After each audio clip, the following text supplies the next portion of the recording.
علی ابن یقطین صحابی امام موسیٰ کاظم وزیر ہارون صلی اللہ علیہ محمد،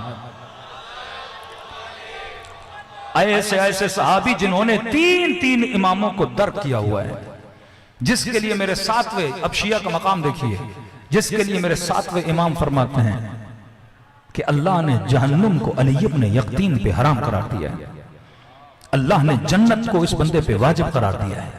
یہ امام سے ملتا کب تھا؟ شہر میں نہیں مل سکتا تھا بیچارہ، سال گزر جاتا تھا، ہارون کا وزیر ہے، ساتھ میں پروٹوکول ہے، اس زمانے کے اسٹیبلشمنٹ کے لوگ اس کے ساتھ ہیں، کیسے جائے فرزند رسول سے ملنے کے لیے؟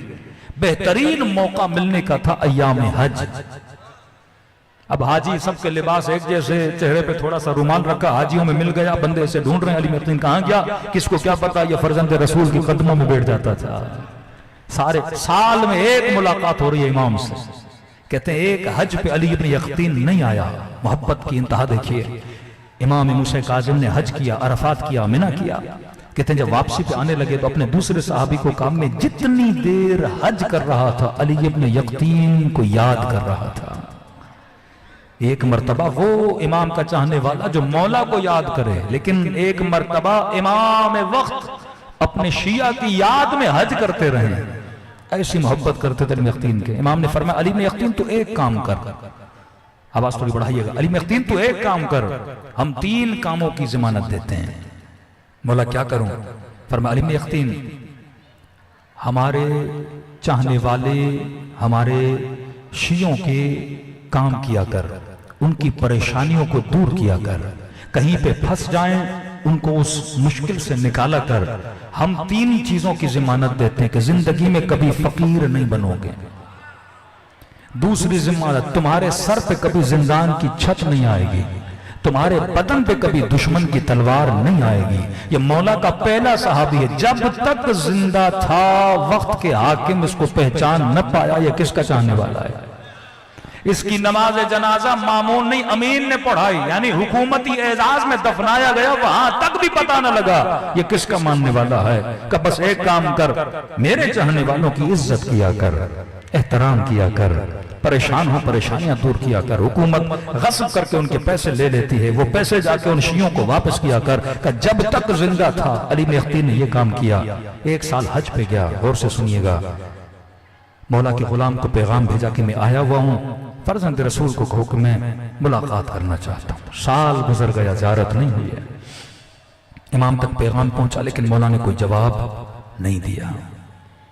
کہتے ہیں پریشان، مولا کیوں نہیں مل رہے؟ وہ امام جو ہر حج میں اسے ڈھونڈتے تھے کہ علی ابن یقطین کہاں ہے، اور آج میں کہہ رہا ہوں مولا آپ سے ملنا ہے لیکن امام مل ہی نہیں رہے۔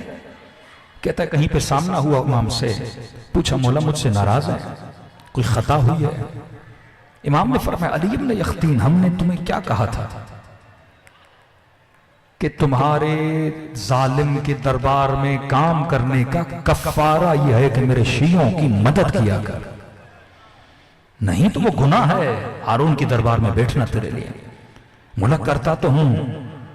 کہا اس دن زید آیا تھا تیرے پاس، تم نے اسے واپس کر دیا،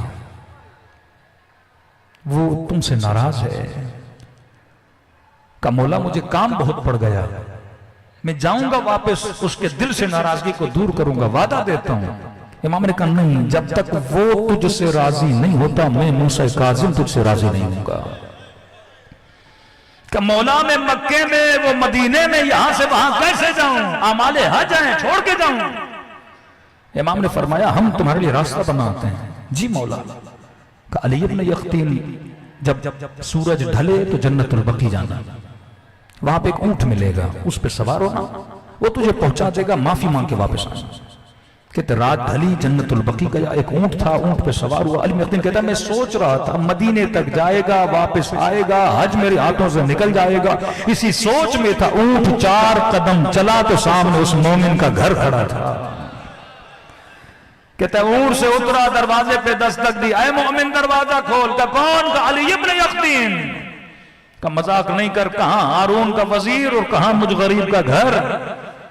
کہ آپ مجھ سے مذاق نہ کرو، میں بڑا پریشان ہوں دروازہ کھول کا۔ جیسے دروازہ کھولا واقعاً علی ابن یقطین دروازے پہ کھڑے ہیں۔ کہ قبلہ آپ میرے گھر پہ کیا کر رہے ہیں؟ کہ بندے خدا تو مجھ سے ناراض ہے، میرا امام مجھ سے نہیں مل رہا۔ کہ علی ابن یقطین جا، میں نے تجھے معاف کیا۔ کہ نہیں، ایسے نہیں جاؤں گا، میں نے امام کو ناراض کیا ہے۔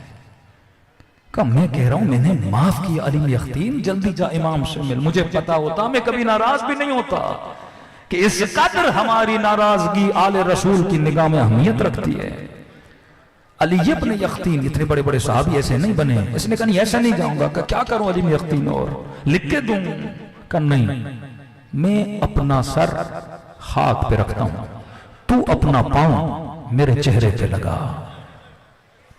کہا میں ایسا نہیں کر سکتا۔ کہ نہیں کرو گے دروازے سے نہیں جاؤں گا، تمہاری مرضی ہے۔ یہ مولا کا صحابی کہتا ہے کہ اس نے اتنا مجبور کیا مجھے، اور سر اپنا خاک پہ رکھا۔ کہتا میں نے ہلکا سا پاؤں اس کے چہرے پہ لگایا۔ کہ خوش ہوا، اونٹ پہ بیٹھا، جنت البقیع پہنچا، دوڑا دوڑا امام کے خیمے میں گیا۔ کہ مولا معافی مانگ کے آیا ہوں اور مہر چہرے پہ لگوا کر آیا ہوں۔ امام نے ماتھے کا بوسہ دیا کہ اب ہم تم سے کیا ہو گئے؟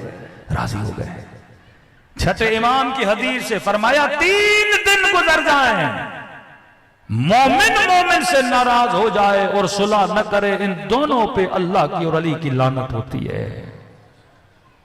کہنے لگا مولا اتنا سخت فرمان، غلطی میری نہیں اس کی غلطی ہے۔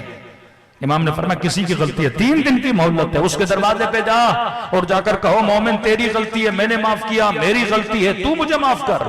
امام نے کہا مولا پھر بھی راضی نہ ہوگا، کوئی بات نہیں، تو گھر واپس آ جا، تیرے سر سے لعنت اٹھ جائے گی، اس کے سر پہ باقی رہے گی۔ اگلے جملے بڑے پیارے ہیں، فرمایا اگر یہ کام کر کے گھر جاؤ گے نا، تیرے ہر قدم پہ خدا تجھے ایک عمرے کا ثواب عطا کرے گا۔ فرمایا اسی عالم میں اگر رات کو مر جاؤ گے نا، خدا کہے گا لکھو اس کے نام اعمال میں یہ شہید ہو کے دنیا سے چلا گیا۔